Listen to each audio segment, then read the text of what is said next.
درود پاک ویسے ہر دن پڑھیں، سبحان اللہ، برکتیں ہی برکتیں ہیں، مگر جمعے کے دن اللہ اکبر۔ آپ جب درود کے فضائل احادیث کی کتابوں میں دیکھتے ہیں نا، تو باقاعدہ الگ چیپٹر باندھا محدثین نے، یعنی عام درود پاک کے فضائل لکھے، پھر ایک آپ کو درود پاک کی فضیلت کی کتاب میں الگ چیپٹر ملے گا کہ جمعے کے دن درود پڑھنے کے فضائل، یعنی اتنی حدیثیں ہیں اسپیشلی فرائیڈے کے لیے، جمعے کے دن کے لیے۔ بڑی مشہور حدیث میرے آقا علیہ الصلوۃ والسلام فرماتے ہیں، جس کا مضمون ہے کہ جو کوئی شخص جمعہ کے دن 200 بار درود پاک پڑھے، اس کے 200 برس کے گناہ معاف کر دیے جاتے ہیں۔ اب یہ کتنی پیاری حدیث ہے۔ ایک اسی طرح کی حدیث، یہ بیسیکلی کثرت سے بتانے کے لیے، انکریج کرنے کے لیے کہ درود اس دن زیادہ پڑھے جائیں، گناہوں کی معافی کا ایک ایسا سبحان اللہ سلسلہ ہے۔ ایک اور حدیث پاک ہے جس کا مضمون ہے جو جمعہ کے دن 80 بار درود پاک پڑھے، اس کے 80 برس کے گناہ معاف کر دیے جائیں گے۔ تو یہ دن تو سبحان اللہ گناہ گاروں کی بن آتی ہے، گناہ گاروں کو موقع دیا جاتا ہے کہ پورے ہفتے میں اگر کوئی کمزوری رہ بھی گئی ہے تو اب جمعہ آ گیا ہے، اب درود پڑھ لو، اب تلاوت کر لو، اب دعائیں کر لو، اب اللہ سے رجوع لے آؤ۔ یہ جمعے کا دن سبحان اللہ، مفتی احمد یار خان نعیمی رحمت اللہ تعالی علیہ فرماتے ہیں جمعہ کے دن کوئی نیکی کی جائے، اللہ کی بارگاہ میں جمعے کا شرف اور مقام اتنا اعلیٰ ہے کہ جمعہ کی ایک نیکی 70 گنا اس کا ثواب عطا کیا جاتا ہے، ملٹی پلائی بائی 70۔ سوچئے، اب سمجھدار لوگ بیٹھے ہیں، کاروباری لوگ بھی بیٹھے ہوں گے، ہمارے یہاں نارملی سپر اسٹور پہ یا کسی جگہ پر مارکیٹس وغیرہ میں اسکیم لگتی ہیں، 25% discount, 50% discount, buy one get one free, ایک خریدو دوسرا فری۔ لوگ گرمیوں کی چیزیں سردیوں میں خرید لیتے ہیں، ارے بھائی ابھی تو گرمیاں، ابھی سے جیکٹ خرید لی ہے یار، سستا مل رہا تھا، ایک پہ ایک فری مل رہا تھا، سردیوں میں کام تو آئے گا نا، چلو لے لو بھائی۔ سردیوں میں گرمیوں کی چیزیں خرید رہے ہوتے ہیں، کیوں؟ سستا۔ ہم دنیا کے نفع کے لیے، دنیا کے بینیفٹ کے لیے ٹریول بھی کرتے ہیں، جا کر خرچ بھی کرتے ہیں۔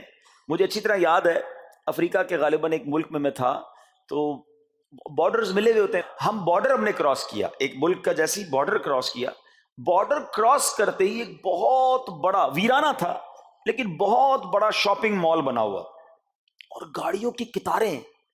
تو میں نے اسلامی بھائی سے پوچھا، یار اس ویرانے میں اتنا بڑا شاپنگ مال اور اتنی گاڑیاں؟ تو انہوں نے وجہ پتہ کیا بتائی؟ کہتے جس ملک کے بارڈر کے ساتھ یہ سٹور ہے نا، اس ملک میں ٹیکس ہے، یہ ملک ٹیکس فری ہے۔ اچھا، اس ملک نے اپنے بزنس کو چلانے کے لیے اپنے ملک کے اندر مال بنے ہوں گے، ایک اسپیشل مال یہاں بنا دیا تاکہ اس ملک والے سفر کر کے آئیں اور پورے مہینے کا سامان اس سٹور سے لے کے واپس چلے جائیں، صرف ٹیکس بچانے کے لیے، ایک ایک مہینے کا سامان۔ اچھا، گاڑیوں کی لائنیں۔ اب بتاؤ یار، ہم دنیا کمانے کے لیے، سفر کرنے کے لیے تیار ہیں، نفع کمانے کے لیے وقت دینے کے لیے تیار ہیں، ہر جمعے اسکیم اناؤنس ہے، ایک نیکی کرو 70 گنا ثواب کماؤ گے۔ بتاؤ کیا ذہن ہونا چاہیے کہ یار بس جمعے کا دن تو قرآن پڑھوں گا، درود پڑھوں گا، صدقہ کروں گا۔ سبحان اللہ، ڈھونڈ ڈھونڈ کے ہمارے صحابہ علیہم رضوان ڈھونڈ ڈھونڈ کے نیک اعمال کرتے تھے کہ یہ بھی عمل کر لوں، یہ بھی کر لوں، اور جمعے کے دن اسپیشلی۔ تو اللہ کرے ذہن میں یہ بات بیٹھ جائے کہ میں نے جمعے کو زیادہ نیکیاں کرنی ہیں۔ اچھا، اب اس پہ میں ایک اور مشورہ دیتا ہوں۔ مثال کے طور پہ آپ نے ذہن بنایا ہوا ہے کہ یار پیر والے دن جو ہے نا، میں نے کسی مریض کی عیادت، رشتہ دار ہے وہاں جانا ہے، یا میں نے جناب سیٹرڈے یا سنڈے کوئی صدقہ خیرات کرنا ہے، کسی کی ہیلپ کرنی ہے۔ آپ نے کوئی نیکی پلان کی ہوئی ہے ہفتہ اتوار پیر منگل میں، تو کوشش کر کے اس کو جلدی کریں اور فرائیڈے میں کر لیں۔ ایک پوائنٹ آپ نے دیکھا، میں نے یہ نہیں کہا کہ اس کو اگلے جمعے کریں، ہاں ڈیلے نہ کریں، تھوڑا جلدی کر کے اس جمعے کو کریں تاکہ 70 گنا جو ہے وہ اس میں ثواب کما لوں، برکتیں حاصل کر لوں۔ تو اللہ کرے کہ میں اور آپ نیکیوں کے حریص بن جائیں۔ نیکیوں کی جو لالچ ہے نا، لالچ میں یہ بھی کر لوں، میں یہ بھی کر لوں، میں سجدہ بھی کروں، میں تلاوت بھی کروں، میں صدقہ بھی دوں، یہ تو نصیب والوں کو ملتا ہے۔ اور صحابہ کرام میں ہمیں نظر آتا تھا، پیچھے نہیں ہٹتے تھے صحابہ، ہمیں اعلان کیا جا رہا ہے کہ یہ موقع ہے، یہ نیکی ہے، اور پھر بھی کوئی نظر نہیں آتا۔ اللہ کرے کہ یہ جذبہ، کیونکہ یاد رکھو، جس طرح کاروباری لوگ کہتے ہیں نا سیزن ہے نیکیاں کر لو، بالکل اسی طرح جب تک میری اور آپ کی سانسیں باقی ہیں نا، نیکیوں کا سیزن جاری ہے۔ جتنی نیکیاں کمانی ہے کما لو، یہ مائنڈ سیٹ بنا لو کہ یار پتہ نہیں کب مر جاؤں، اور نیکی اور نیکی۔ جس طرح پیسے کمانے کا ذہن ہوتا ہے نا، اللہ کرے اس سے زیادہ میرا اور آپ کا نیکیاں کمانے کا ذہن ہو جائے، یار تھوڑی اور نیکی کما لو، تھوڑی اور. مثال کے طور پہ آپ کہیں جا رہے ہیں، کسی نے کہا ذرا بیٹھیے 10 منٹ بعد وہ بھائی آئیں گے. اب ہم 10 منٹ کس طرح گزارتے ہیں؟ موبائل نکالا اور جناب دیکھنا شروع. 10 منٹ کیا 15 منٹ بھی گزر جائیں پتہ نہیں چلے گا. لیکن یہ 15 منٹ میں کیا ملا آپ کو؟ شاید گناہ ہی ملے ہوں گے، کیونکہ ہمارے موبائل میں تو بہت ساری چیزیں ایسی ہیں یا تو حرام دکھا دیتی ہیں یا حرام سنا دیتی ہیں. لیکن اگر نیکیوں کا ذہن ہو تو بندہ سوچے یار 10 منٹ میں تو میں سورہ یاسین پڑھ سکتا ہوں، 10 قرآن کا ثواب ہے. موبائل میں قرآن پاک ڈاؤن لوڈ ہو، قرآن شریف نکالا اور یاسین شریف پڑھ لی، ویٹنگ ایریا کے اندر 10 قرآن کا ثواب کما لیا. اگر یہ مائنڈ سیٹ ہو، بندہ کہ یار اتنی دیر میں تو 100 بار درود پاک پڑھ لوں گا. اور آقا علیہ الصلوۃ والسلام فرماتے ہیں جو 100 بار درود پاک پڑھے اس کی دونوں آنکھوں کے درمیان لکھ دیا جاتا ہے کہ یہ بندہ دوزخ کی آگ اور نفاق سے بری ہے. 5-5 منٹ 10-10 منٹ میں اتنی نیکیاں کما سکتا ہوں. لیکن مائنڈ سیٹ ہی نہیں ہے، گھنٹوں ضائع کر دیں گے، نیکی کمانے کا ذہن نہیں بنتا. اگر یہی 10-15 منٹ میں مجھے پیسے ملنے ہوتے تو بتاؤ ہم کیا کرتے. اللہ کرے دل میں اتر جائے میری بات. تو بہرحال جمعہ کا دن یہ بہت کمال کا دن ہے. ہر جمعے کے دن آپ کو اونٹ صدقہ کرنے کا ثواب مل سکتا ہے. ایک اونٹ کتنے کا آتا ہے؟ 1.5-2 لاکھ روپے کا تو ہوتا ہے. 2 لاکھ روپے ہر جمعے کو صدقہ کرو. مہینے کے ہو گئے 8 لاکھ روپے. بندہ بولے غریب آدمی 8 لاکھ ہر مہینے؟ جی جناب، ہر مہینے 8 لاکھ کم و بیش آپ صدقہ کرنے کا ثواب کما سکتے ہیں. کیسے؟ کتنا آسان.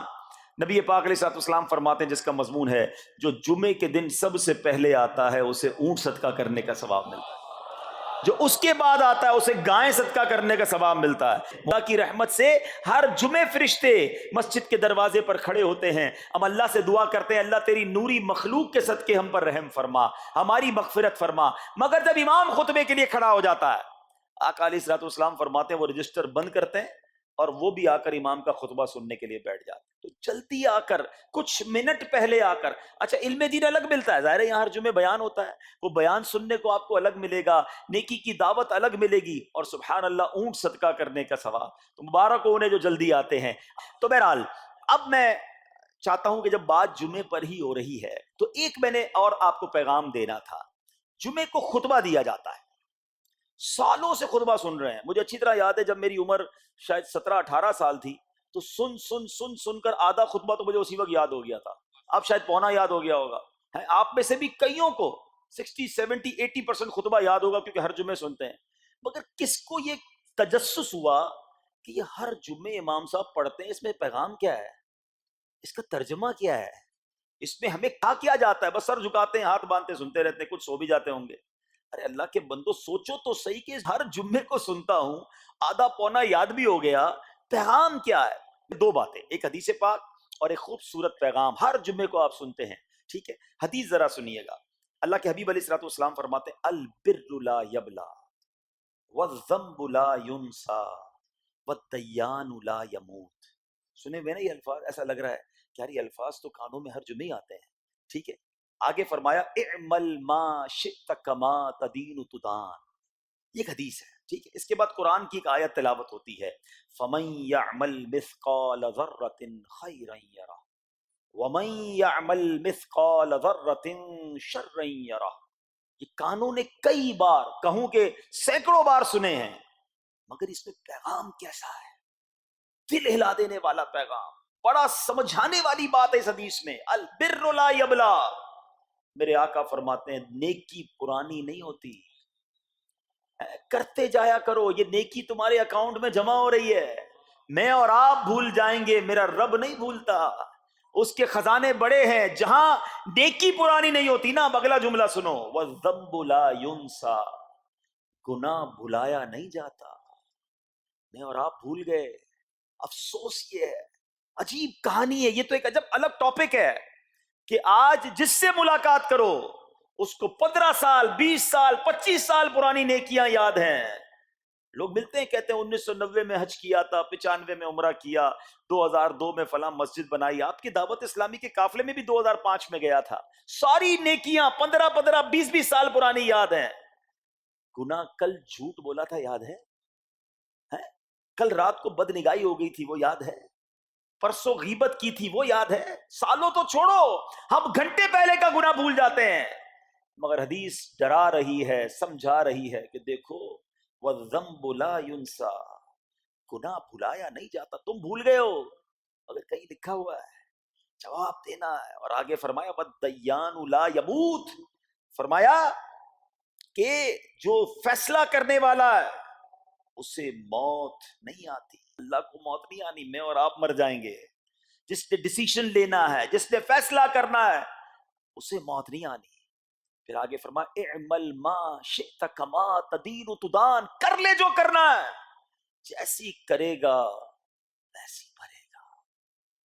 پھر قرآن کی یہ آیتیں سمجھا رہی ہیں فَمَن يَعْمَلْ مِثْقَالَ ذَرَّةٍ خَيْرًا يَرَهُ، جو ذرہ بھر نیکی کرے گا، بھلائی کرے گا، وہ دیکھے گا. وَمَن يَعْمَلْ مِثْقَالَ ذَرَّةٍ شَرًّا يَرَهُ، کہ جو ذرہ بھر برائی کرے گا وہ بھی دیکھے گا. یہ اتنا شاندار جمعے کا پیغام ہر جمعے خطبے میں دیا جاتا ہے. اللہ کرے یہ دل کی گہرائیوں میں اتر جائے. دروازہ بند کر کے، اندھیرا کر کے، اکیلے میں گناہ کرنے والا سوچے کہ ٹھیک ہے دنیا میں کوئی نہیں دیکھ رہا مگر میرا رب دیکھ رہا ہے، مجھے اس ذرہ بھر گناہ کا بھی جواب دینا پڑے گا. لوگ کہتے ہیں چھوٹی سی بات ہے یار، چھوٹا سا گناہ ہے، ٹھیک ہے چلتا ہے، سبھی تو کرتے ہیں. نہیں جناب، وہ نقطہ نواز ہے. وہ معاف کرنے پہ آئے تو 100 بندوں کے قاتل کو معاف کر دے، اور وہ پکڑنے پہ آئے تو ایک نقطے پر پکڑ فرما دے. ہمیں ڈرنا ہوگا، ہمیں خوف اپنے دل میں طاری کرنا ہوگا، کیونکہ یہ گناہ میری آخرت میں میری پکڑ کا سبب بن سکتے ہیں. بالکل اسی طرح چھوٹی چھوٹی نیکیاں سمجھ کے چھوڑ دیتے ہیں. یار سنت غیر موقدہ ہی ہے نا، نفل ہی تو ہے نا، سنت ہی تو ہے نا، ٹھیک ہے درود پڑھنا چاہیے، نہیں پڑھا تو کوئی بات نہیں. ارے یار کون اجتماع میں جائے، کون درس میں بیٹھے، صدقہ دینا کوئی واجب تو نہیں، زکوٰۃ تو پوری دیتا ہوں. چھوٹی چھوٹی نیکیاں سمجھ کر چھوڑتے ہو. ارے وہ تو کتے کو پانی پلانے والے کو اس سبب سے بخش دیا کرتا ہے، راستے سے پتھر ہٹانے والے کو بخش دیا کرتا ہے. فرمایا نا البر لا یبلا، نیکی پرانی نہیں ہوگی، کرتے جایا کرو. اللہ کرے کہ یہ ذہن بن جائے کہ بس میں زیادہ سے زیادہ نیکی کروں، دو لوگوں کے دلوں میں خوشی داخل کروں، مسلمانوں کی خیر خواہی کروں. اس ایک ہی حدیث پر، ان آیتوں پر میں مزید بھی بہت بات کر سکتا ہوں، لیکن میں نے اشارہ دیا کہ ضرور اس پر توجہ دیں. اور ایک شاندار پیغام ہر جمعے میں ہم سنتے ہیں. کیا شاندار وہ پیغام ہے! وہ پیغام ہے الا لا ایمان لمن لا محبت له. یاد ہے سب کو؟ جمعے میں سنتے ہو نا، اور 3 بار کہتے ہیں امام صاحب الا لا ایمان لمن لا محبت له، الا لا ایمان لمن لا محبت له. کبھی تو امام صاحب کو روکتے حضور یہ ہر جمعے کو پڑھتے بتائیں تو اس میں ہے کیا؟ نہیں ہمیں کیا ضرورت ہے، بس جمعہ ہو گیا بس ٹھیک ہے، ٹائم پورا ہو گیا، فرض پورا ہو گیا. ارے اللہ کے بندو سمجھو تو صحیح اس میں میسج کیا ہے. اللہ اکبر، سنو اس کا مطلب کیا ہے، سنو الا لا ایمان لمن لا محبت لا، سن لو اس کا ایمان نہیں جس کے دل میں نبی پاک سے محبت نہیں، ایمان ہی نہیں ہے. ارے جس دل میں نبی پاک سے محبت نہیں اس کا ایمان ہی نہیں ہے. اعلیٰ حضرت امام اہل سنت ایسے ہی نہیں لکھتے کہ اللہ کی سرتابہ قدم شان ہے یہ، انسان نہیں انسان، وہ انسان ہے یہ. قرآن تو ایمان بتاتا ہے انہیں، اور ایمان یہ کہتا ہے میری جان ہے یہ. ایمان کمپلیٹ ہی نہیں ہوتا نبی پاک علیہ الصلوۃ والسلام سے محبت کے بغیر. اور یہ بات ایسا لگتا ہے انفارچونیٹلی کہ غیر مسلم جانتے ہیں، تبھی تو وہ سازشیں کرتے ہیں. انہیں پتا ہے، آپ بتائیں دنیا کے کس ملک میں نماز روکی جاتی ہے؟ نہیں روکی جاتی. مسجدوں کی تعمیر ہو رہی ہوتی ہے، تلاوت قرآن ہو رہی ہوتی ہے، کوئی نہیں روکتا، قرآن چھپ رہے ہیں. لیکن بار بار اگر حملہ ہوتا ہے، بار بار اگر اٹیک ہوتا ہے تو اس لیے ہوتا ہے کہ ان مسلمانوں کے دلوں سے ان کے نبی کی محبت کو نکال دو. ان مسلمانوں کے دلوں میں اگر یہ محبت رسول رہ گئی تو یہ پھر بھی دوبارہ آ کر یکجا ہو جائیں گے، ایک ہو جائیں گے، نیک ہو جائیں گے. کسی طرح دل سے محبت رسول صلی اللہ تعالی علیہ وسلم نکالی جائے، اور اسی وجہ سے یہ ساری سازشیں کی جاتی ہیں. معاذ اللہ نبی پاک علیہ الصلوۃ والسلام کی گستاخیاں کی جاتی ہیں تاکہ چیک کیا جائے ان پر اثر بھی پڑتا ہے کہ نہیں، کوئی اوپر نیچے ہوتا بھی ہے کہ نہیں، کہ اپنی دنیا میں مگن ہے، اس کو احساس ہی نہیں ہے. میٹھے اسلامی بھائیوں، دنیا کا دستور ہے جب کسی چیز کی ڈیفیشینسی ہو جائے نا تو اس کی ایفیشینسی بڑھائی جاتی ہے۔ مثال کے طور پہ کسی کے جناب جسم میں وٹامن ڈی کم ہو، ہم کیا کرتے ہیں؟ وٹامن ڈی کی ٹیبلٹس لے کر اس کو پھر بڑھاتے ہیں۔ کیلشیم کی کمی ہو، ڈاکٹر کہتا ہے بھائی تھوڑی کیلشیم کی دوائی پیو، تمہارے اندر کیلشیم کی کمی ہو رہی ہے۔ جب کسی چیز کی کمی کی جائے اس کو بڑھانے کی کوشش کی جاتی ہے۔ اگر یہ دنیا کے چند لوگوں کا یہ پلان ہے کہ مسلمانوں کے دلوں سے عشق رسول نکالو، تو اب میرا اور آپ کا کام یہ ہے کہ انشاءاللہ عشق رسول کو اب اضافہ کریں گے، اب نبی پاک کی محبت میں اور اضافہ کریں گے، سرور کائنات علیہ الصلوۃ والسلام کی محبت میں زندگی گزاریں گے، خود بھی سچے عاشق رسول بنیں، اپنی نسلوں کو عاشق رسول بنائیں۔ اللہ سلامت رکھے میرے پیر و مرشد کو۔ 30 سال پہلے، یہ آج کل کا شعر نہیں ہے، اب بچپن سے یہ نعت سن رہے ہیں، کم و بیش 25-30 سال پہلے میرے مرشد نے کیا پیاری التجا پیش کی، اپنی نسلوں کے لیے کیا ہمیں پیغام دیا۔ کہتے میری آنے والی نسلیں تیرے عشق ہی میں مچلیں، میری آنے والی نسلیں تیرے عشق ہی میں مچلیں، انہیں نیک تم بنانا مدنی مدینے والے۔ یہ ہے پیغام دعوت اسلامی کا کہ ہم بھی عاشق رسول بنیں، کسی صورت ہمارے دل سے عشق رسول کم نہ ہو، اور جناب ہماری نسلوں میں ہم عشق رسول اتاریں۔ تو مجھے اور آپ کو اس ڈیفیشینسی کو ایفیشینسی میں، اس میں اضافے کا اہتمام کرنا ہوگا۔ اب آئیے دیکھتے طریقے کیا ہیں، کیسے عشق رسول بڑھے گا، کیسے دلوں میں محبت رسول بڑھے گی۔ کیونکہ جمعے کا یہ اعلان ہر جمعے سنتے ہو، الا لا ایمان لمن لا محبت لا، وہ ایمان ہی کامل نہیں ہے، وہ ایمان ہی کمپلیٹ نہیں ہے جس دل میں عشق رسول نہیں ہے۔ تو عشق رسول بڑھے گا کیسے جناب؟ تو دنیا کا بڑا سمپل فارمولا ہے کہ عشق بغیر اطاعت کے کمپلیٹ ہی نہیں ہوتا۔ دنیا میں بھی آپ جس سے محبت کریں، ہو ہی نہیں سکتا کہ آپ جس سے محبت کریں اس کی بات نہ مانیں۔ ایسا ہو سکتا ہے کہ میں آپ سے محبت بڑی کرتا ہوں، مانوں گا ایک بھی نہیں آپ کی؟ نہیں جناب، جس سے محبت ہوتی ہے بندہ کہتا ہے آپ کے لیے جان حاضر ہے، آپ حکم تو کریں، آپ کا فرمان سر آنکھوں پر، یہ دنیا کا دستور ہے۔ تو اگر آپ واقعی نبی پاک سے محبت کرتے ہیں یا سچے عاشق رسول بننا چاہتے ہیں تو پھر فرمان رسول پر عمل کرنا ہوگا، نبی پاک کے طریقے پر عمل کرنا ہوگا، اطاعت رسول کرنی ہوگی، تبھی آپ سچے عاشق رسول کہلائیں گے۔ یہ ہو نہیں سکتا کہ ایک طرف تو میں نعرہ لگاؤں کہ غلامی رسول میں موت بھی قبول ہے، اور دوسری طرف نبی پاک کا طریقہ قبول نہ ہو، نہ سچ قبول ہو، نہ مسلمانوں کی خیر خواہی قبول ہو، معاذ اللہ، نہ سنتیں قبول ہو، نہ نماز قبول ہو۔ جمعے کی نماز میں مسجدیں فل ہیں، کیا عصر کی نماز میں بھی ہوں گی؟ کیا عصر فرض نہیں ہے؟ کیا مغرب فرض نہیں ہے؟ کیا عشاء فرض نہیں ہے؟ میرے آقا فرماتے ہیں جعلت قرۃ عینی فی الصلاۃ، کہ نماز میں میری آنکھوں کی ٹھنڈک ہے۔ ان گستاخان رسول کو یہ جواب دینا ہے کہ تم جتنی نبی پاک علیہ الصلوۃ والسلام کی معاذ اللہ شان میں گستاخی کرو گے، دنیا میں تو نیست و نابود ہو ہی جاؤ گے، مگر تم دیکھو گے کہ تمہارا ہر قدم ہمارے عشق رسول میں اضافے کا باعث بنے گا، ہمارے انشاءاللہ نبی پاک کے قریب ہونے کا باعث بنے گا۔ آؤ نیت کریں کہ آج کے بعد ہماری کوئی نماز قضا نہیں ہوگی، آج کے بعد زندگی نبی پاک کی سنتوں کے مطابق گزرے گی۔ میرا چہرہ، میرا لباس، میرا کردار بتائے کہ میں کس کا امتی اور کس کا عاشق ہوں۔ ارے مجھے بتانا کیوں پڑے میں کس کا امتی ہوں، مجھے دیکھ کر پتا چل جائے۔ وہ شاعر لکھتے ہیں نا، فنا اتنا تو ہو جاؤں میں تیری ذات عالی میں، حضور فنا اتنا تو ہو جاؤں میں تیری ذات عالی میں، جو مجھ کو دیکھ لے اس کو تیرا دیدار ہو جائے۔ اللہ پاک نبی پاک علیہ الصلوۃ والسلام کے سچے عاشقوں میں ہمیں شامل فرمائے۔ جمعے کا دن ڈھونڈ کر نیکیاں کرنے کا دن ہے، تو ہمیں جمعے کے دن مزید نیکیاں کرنے کی اور اچھی نیتیں کرنے کی توفیق عطا فرمائے۔ نارملی ہم جمعے کا دن ڈے آف فرائیڈے آرڈنری انداز میں گزار لیتے ہیں، تھوڑی سی کوشش کر کے جمعے کی نماز پڑھ لیتے ہیں، لیکن شاید یہ احساس نہیں ہوتا کہ یہ جمعہ ہمارے لیے کتنا بڑا رب کی طرف سے انعام ہے۔ جمعہ جو ہے وہ سید الایام ہے، تمام دنوں کا سردار ہے۔ جمعے کے دن جہنم کی آگ نہیں سلگائی جاتی۔ جمعہ کا جو دن ہوتا ہے اس کی رات کو دوزخ کے دروازے نہیں کھلتے۔ جمعے کے دن کو بروز قیامت دلہن کی طرح اٹھایا جائے گا۔ جو مسلمان جمعے کے روز انتقال کر جائے وہ شہید کا رتبہ پاتا ہے اور عذاب قبر سے محفوظ رہتا ہے۔ اور سبحان اللہ، جمعے کی ایک نیکی 70 نیکیوں کے برابر ہے۔ اسی لیے جب جمعے کے دن حج آتا ہے نا، اس کو حج اکبر کہتے ہیں، کیونکہ حج بھی 70 حج کے برابر ہو جاتا ہے۔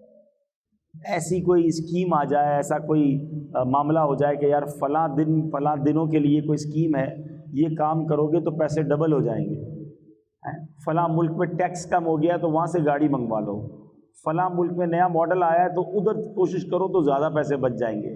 ہم کاروبار میں جہاں جب پروفٹ نظر آتا ہے ادھر کوشش زیادہ کرتے ہیں۔ کئی کلومیٹر دور جا کر بھی اگر کسی اسٹور پر سیل لگی ہوئی ہو کہ 50% ڈسکاؤنٹ ملتا ہے تو ہم ادھر جا کے لیتے ہیں، یار فائدہ ہے۔ یعنی سیل لگا کر بہت سارے اسٹور والے سردیوں میں گرمیوں کا مال بیچ جاتے ہیں، گرمیوں میں سردیوں کا بیچ جاتے ہیں، ہم وہ بھی لے لیتے ہیں کہ چلو یار ابھی سردیاں نہیں آئیں لیکن سستا مل رہا ہے، جیکٹ لے لو سردیوں میں کام آئے گا۔ یعنی یہ ہمارا مائنڈ سیٹ ہوتا ہے، اس میں کوئی شرعی قباحت بھی نہیں ہے، لیکن یہی ذہن نیکیوں میں کیوں نہیں بنتا؟ جمعے کے دن ایک نیکی کرے تو 70 نیکیاں ہیں۔ اب آپ بتائیے کہ مثال کے طور پہ کسی نے ذہن بنایا ہوا ہے کہ میں منڈے والے دن، پیر والے دن کسی مریض کی عیادت کرنے جاؤں گا، ٹیوزڈے کو میں نے فلاں غریب کی مدد کرنی ہے، تو منڈے ٹیوزڈے سنڈے کو جو کام کرنے 2-3 دن پہلے کر لیں اور جمعے والے دن کریں تاکہ 70 ٹائمز ملٹیپلائی ہو جائے۔ تو اگر میرا اور آپ کا یہ نیکیاں کمانے کا ذہن بن جائے نا تو انشاءاللہ ہم بہت ساری نیکیاں اکٹھا کر سکتے ہیں، اور یہی نیکیاں آخرت میں کام آنی ہیں۔ یاد رہے مرنے کے بعد کفن میں جیب نہیں ہوگا اور قبر میں تجوری نہیں ہوگی۔ میرے اور آپ کے ساتھ جو جائے گی نا چیز وہ ہمارے اعمال ہی جائیں گے۔ یہ ہمارا سارا سرمایہ، سارے ہمارے ویزے، پاسپورٹ، ہماری جو بھی دنیا ہے وہ یہی رہ جائے گی۔ بلکہ بڑی خوبصورت بات کتابوں میں لکھی کہ جب انسان کا انتقال ہوتا ہے تو گھر والے آپس میں بات کرتے ہیں، ایک دوسرے سے پوچھتے ہیں کہ بتاؤ مرحوم نے پیچھے کیا چھوڑا ہے، مگر فرشتے جب بندہ قبر میں جاتا ہے تو آپس میں یہ گفتگو کرتے ہیں کہ بتاؤ مرحوم نے آگے کیا بھیجا ہے۔ اصل چیز وہ نیکیاں ہیں جو ہم نے آگے کے لیے جمع کر رکھی ہیں۔ اللہ کی رحمت سے ہر ہفتے میں ایوری ویک ہمیں ایک دن ملتا ہے جس میں ہم خوب نیکیاں کما سکتے ہیں۔ ہمارے بزرگان دین ہر جمعے تلاش کر کر کے نیکیاں کرتے تھے، ہمیں بھی یہ ذہن بنانا چاہیے۔ اور جمعے کے دن کی اہمیت کا اندازہ اس بات سے لگائیں کہ اس دن کی اہمیت اتنی ہے کہ اللہ تعالیٰ نے اس دن کی فضیلت بیان کرنے کے لیے قرآن میں ایک پوری سورت سورہ جمعہ کے نام سے نازل فرمائی ہے۔ ایک پوری سورت کا نام ہی سورہ جمعہ ہے، اور اس میں ارشاد باری ہوتا ہے، اس کا ترجمہ کیا ہے؟ اے ایمان والو، جب نماز کی اذان ہو جمعہ کے دن تو اللہ کے ذکر کی طرف دوڑو اور خرید و فروخت چھوڑ دو، یہ تمہارے لیے بہتر ہے اگر تم جانو۔ تو جمعہ کے لیے سب سے اہم کام نماز جمعہ ہے کہ حدیث پاک کا مضمون ہے کہ جمعہ کے دن جو سب سے پہلے آتے ہیں وہ ایسے ہیں جیسے جنہوں نے اللہ کی راہ میں اونٹ صدقہ کیا ہو۔ یعنی آپ سوچیں کہ ہر جمعے اونٹ قربان کرنا آسان تو نہیں ہے، لیکن ہر جمعے آپ اونٹ صدقہ کرنے کا ثواب کما سکتے ہیں جو سب سے پہلے آتے ہیں۔ اس کے بعد آنے والے ایسا ہے جیسا اس نے گائے صدقہ کی ہو، اس کے بعد آنے والا ایسا ہے نبی پاک فرماتے جیسے بکری صدقہ کی ہو، اس کے بعد آنے والا ایسا ہے جیسے مرغی صدقہ کی ہو، اس کے بعد آنے والا ایسا ہے جیسے انڈا صدقہ کیا ہو۔ یعنی ثواب کم ہوتا جائے گا۔ تو ہمیں کیا کرنا چاہیے کہ کام کاج چھوڑ کر اہتمام کے ساتھ جمعے کے دن جلدی مسجد میں آ جائیں، اور ماشاءاللہ اس سے ایک اور فائدہ یہ بھی ہوگا کہ جو بیان ہو رہا ہوگا وہ بھی سننے کو ملے گا، علم دین بھی ملے گا، اور راہ خدا میں اونٹ صدقہ کرنے کا ثواب بھی مل جائے گا۔ تو جمعے کے دن کی تیاری ہونی چاہیے۔ اچھا، اسی طرح جمعے کے دن جہاں نیکیاں 70 بار ملٹیپلائی ہو جاتی ہیں نا، اور یہ اللہ کی شان ہے کہ اس دن کا مرتبہ بہت بڑا ہے، تو پھر گناہ بھی ملٹیپلائی بائی 70 ہو جاتا ہے۔ جمعے کے دن گناہ سے بچنا ہے، عام دنوں میں بھی بچنا ہے مگر جمعے کے دن زیادہ بچنا ہے۔ یعنی مثال کے طور پہ اگر کوئی شخص رمضان میں گناہ کرتا ہے تو ہم کیا کہتے ہیں؟ یار رمضان کے مہینے میں گناہ کر رہے ہو، یہ تو نیکیاں کمانے کا مہینہ ہے۔ مکہ شریف میں جا کر ایک نیکی 1,00,000 نیکی کے برابر ہے، مگر ادھر گناہ بھی 1,00,000 کے برابر ہے۔ جس چیز کی تعظیم زیادہ ہوگی نا، اس گھڑی میں، اس مقام میں، اس مہینے میں گناہ بھی زیادہ ناپسندیدہ ہوگا، اس کی سزا بھی زیادہ ہوگی۔ تو جمعے کے دن بالکل آپ نے اپنے آپ کو گناہ سے بچائے رکھنا ہے کہ کہیں ایسا نہ ہو کہ عبادت تو نہ کر سکے اور الٹا گناہ گار ہو جائیں، ہمارے گناہوں کا میٹر چلتا رہے۔ اللہ پاک مجھے اور آپ کو گناہوں سے محفوظ فرمائے، گناہ کرنے سے ہم سب کو بچائے رکھے۔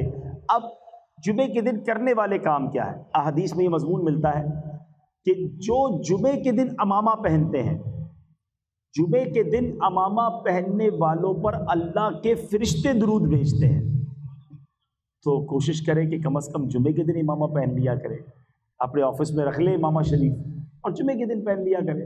ایک اور روایت میں آتا ہے کہ جمعے کے دن جو امامہ پہنتا ہے بغیر امامے کے 70 جمعوں کے برابر اسے ثواب ملتا ہے، 70 ٹائمز مور برکتیں ملتی ہیں۔ جمعے کے دن ناخن کاٹے جائیں تو تنگ دستی دور ہوتی ہے، روزی میں برکت ہوتی ہے، یہ سنت بھی ہے۔ یاد رہے کہ ناخن 40 دن سے زیادہ نہیں بڑھنے چاہیے، اور جمعے کو کاٹیں تو انشاءاللہ اس سے تنگ دستی دور ہوگی، روزی میں برکت ہوگی انشاءاللہ۔ تو اللہ پاک ہمیں نیکیوں کا حریص بنا دے۔ دنیا کے مال، دنیا کے کاروبار کی لالچ تو ہمیں ہوتی ہے، لیکن نیکیوں کی اگر لالچ ہو جائے نا، پتہ چل جائے کہ کہاں سے کیسے بڑی نیکی ملے گی، تو فوراً اسے حاصل کرنے پہنچے۔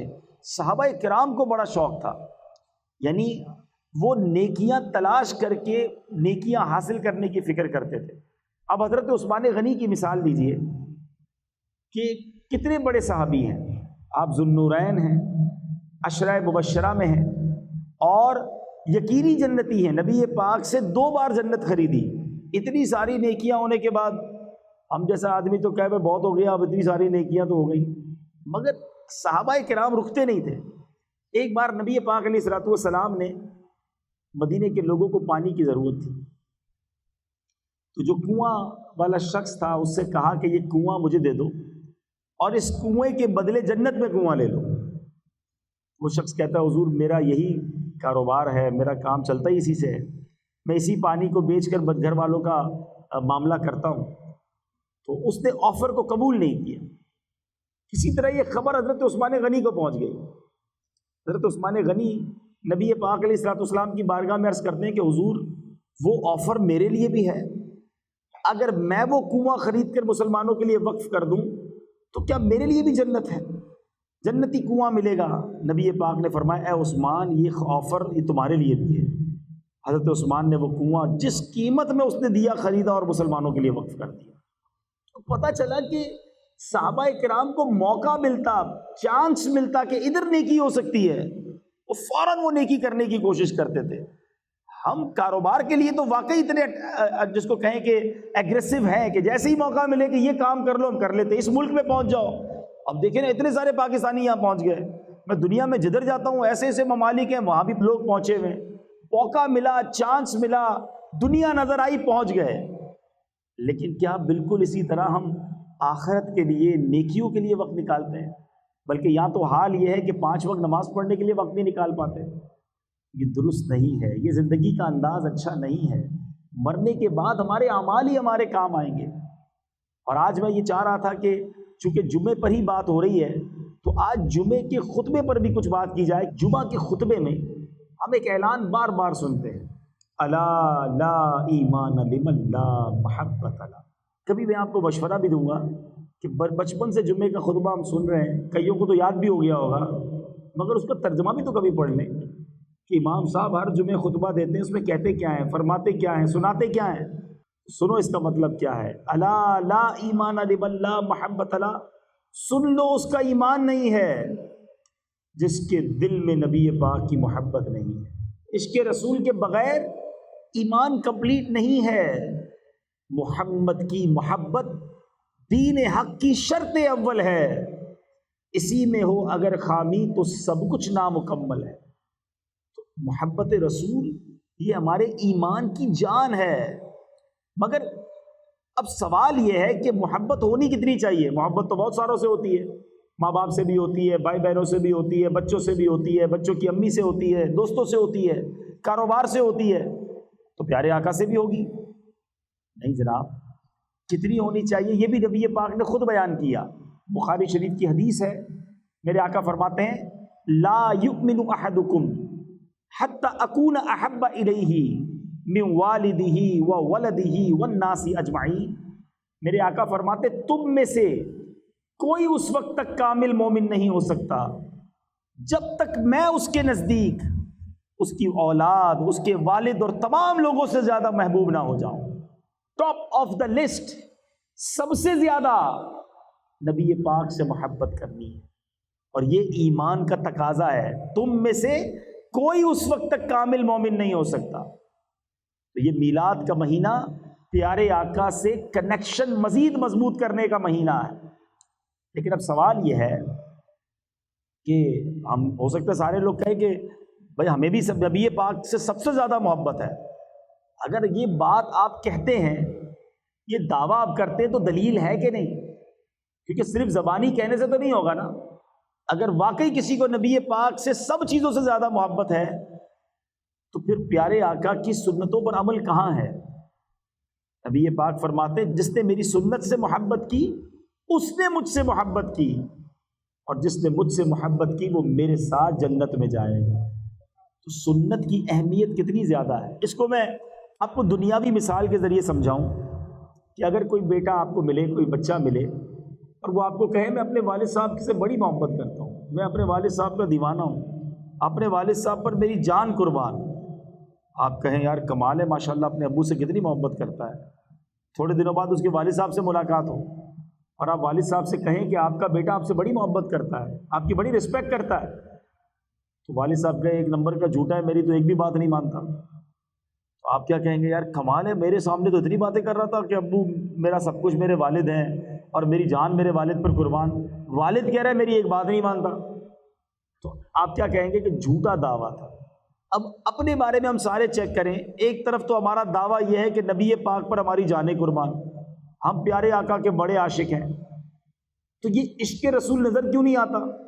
نہ چہرے پہ نظر آتا ہے، نہ لباس میں نظر آتا ہے، نہ باتوں میں نظر آتا ہے، نہ کاروبار میں نظر آتا ہے۔ کیا نبی پاک کا عاشق جھوٹ بول سکتا ہے؟ کیا نبی پاک کا امتی کسی کو دھوکہ دے سکتا ہے؟ نبی پاک فرمائے من غش فلیس منا، دھوکہ دینے والا ہم میں سے نہیں۔ پھر کیسا عشق رسول ہے کہ مسلمان بھی کہلاتا ہے دھوکہ بھی دیتا ہے، مسلمان بھی کہلاتا ہے گندی بری باتیں بھی کرتا ہے، مسلمان بھی کہلاتا ہے حرام بھی کماتا ہے، اپنے آپ کو نبی پاک کا عاشق بھی کہتا ہے اور بے حیائی کے کام بھی کرتا ہے، شرابی دوست بنائے ہوئے ہیں، معاذ اللہ خود بھی شراب کے اڈوں پہ جاتا ہے۔ تو خود سوچئے آپ کہ یہ عشق رسول نہیں ہے۔ عشق رسول یہ ہے کہ مجھے بتانا نہ پڑے میں مسلمان ہوں، میں نبی پاک کا امتی ہوں، مجھے دیکھ کر پتہ چل جائے کہ یہ کس کا غلام جا رہا ہے۔ شاعر لکھتے ہیں نا، فنا اتنا تو ہو جاؤں میں تیری ذات عالی میں، آقا جو مجھ کو دیکھ لے اس کو تیرا دیدار ہو جائے۔ ہمیں دیکھ کر پتہ چل جائے یہ کس کا امتی ہے، یہ کس کا غلام ہے۔ یقین کریں میٹھے اسلامی بھائیوں، اگر ہم نبی پاک کی عشق والی زندگی گزاریں اور صحیح اسلام کی تعلیمات والی زندگی گزاریں تو دنیا بھی اچھی ہو جانی ہے، آخرت بھی اچھی ہو جانی ہے۔ آج مسلمان کہلانے والے کو قرآن پڑھنا نہیں آتا، نبی پاک کا امتی تو کہلاتا ہے، مگر آقا کے قلب اطہر پر جو قرآن نازل ہوا، اور یاد رہے پیارے آقا پر کہ بہت سارے معجزات ہیں، مگر جس معجزے کو اعظم المعجزات کہا گیا، بگسٹ میریکل کہا گیا، وہ قرآن مجید فرقان حمید ہے۔ مگر قرآن پڑھنا بہت بڑی تعداد میں مسلمانوں کو نہیں آتا، کھولتے بھی نہیں ہے قرآن۔ میں آپ سے اگر سوال کروں کہ آپ نے یہ بتائیے کہ فیس بک کب آن کیا تھا، آپ کہیں گے بھی مسجد میں آنے سے پہلے ہی آن کیا تھا۔ اچھا واٹس ایپ، وہ تو ہو سکتا ہے مسجد میں بھی چیک کیا ہوگا۔ تو کئی سافٹ ویئر ہم روزانہ کئی بار آن لائن کرتے ہیں، اور میں یہ پوچھوں کہ بتائیں قرآن کب کھولا تھا؟ جواب آئے گا پچھلے رمضانوں میں۔ اب کب آن لائن کریں گے؟ اگلے رمضانوں میں۔ ہم قرآن سے کتنا دور ہو گئے۔ اور ایک سچ بات بتاؤں، جب قبر میں جائیں گے نا، یہ سارے سافٹ ویئر آف لائن ہو جائیں گے، قرآن قبر میں بھی آن لائن ہو جائے گا۔ تو اس چیز کو تھامو نا جو قبر میں بھی کام آنی ہے، مگر قرآن سے ہم دور ہیں۔ کئی لوگ ملتے ہیں مجھے، کہتے ہیں سکون نہیں ملتا، دلی سکون چاہیے، کوئی وظیفہ بتائیں۔ کسی اور سے وظیفہ کیوں لیں، قرآن سے ہی معلوم کر لیتے ہیں۔ اے رب کے کلام ہمیں بتا کہ ہمیں دل کا سکون کہاں سے ملے گا۔ اللہ کریم قرآن میں فرماتا ہے الا بذکر اللہ تطمئن القلوب، بے شک اللہ کے ذکر میں دلوں کا چین ہے، شراب پینے میں چین نہیں ہے، بے حیائی اور بدکاریوں میں سکون نہیں ملے گا، فلموں ڈراموں گانوں باجوں میں سکون نہیں ملے گا۔ اگر واقعی قلبی سکون چاہیے تو وہ اللہ کے ذکر میں ملے گا، اللہ کی یاد میں ملے گا۔ اللہ پاک ہم سب کو ساری زندگی پیارے آقا کی محبت میں گزارنا نصیب فرمائے، ان کی سنتوں پر عمل کر کے گزارنا نصیب فرمائے، ساری نمازیں پابندی سے پڑھنا نصیب فرمائے، آمین بجاہ النبی الامین صلی اللہ تعالی علیہ وسلم۔